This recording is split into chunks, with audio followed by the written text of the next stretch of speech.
Okay, y'all, so this is year 3 for my asparagus bed. So, yay me. And you can see I ain't got a whole lot going on over here because my chickens, they wreak havoc on everything. But anyhow, I do have a few spears that are ready to be cut. And the dogs. Oh my gosh, this dog, I'm telling you. I put this wattle fence here I built, me and the baby did, to try to keep everybody from interfering with my asparagus, but they're not. Anyhow, 6 inches or so is when you know they're ready. And this here is the asparagus head. That's where your heads will open up and you'll get your seeds and all that there good stuff. I got some new ones trying to come up down here. And I got a little skinny one there, which is what I prefer. And then this one here, it's probably honestly almost too tall. I'm not supposed to cut it after 10 inches, but you know what? I don't care.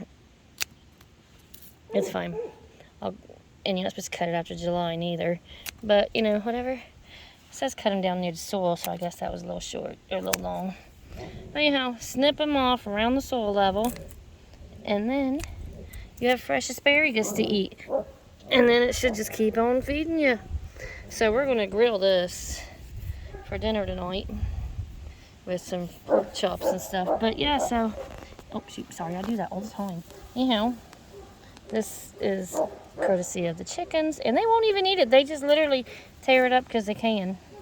But asparagus, little stem things. And I'll get more coming out. You can see that's where chickens killed that one there off. And that one there off. And that's last year's. So... yeah, it'll get more growth. I got more coming in. Where'd it go? Right there is one. And then, like I said, I got those ones there. So it'll keep feeding us. But I'm honestly just now becoming an adult because I'm just now enjoying asparagus. It took me some time. Also eat broccoli now too. So go me and my greens. Woohoo! But anyhow, that's the asparagus in the garden. Year 3. Finally pans out and we get to grill it.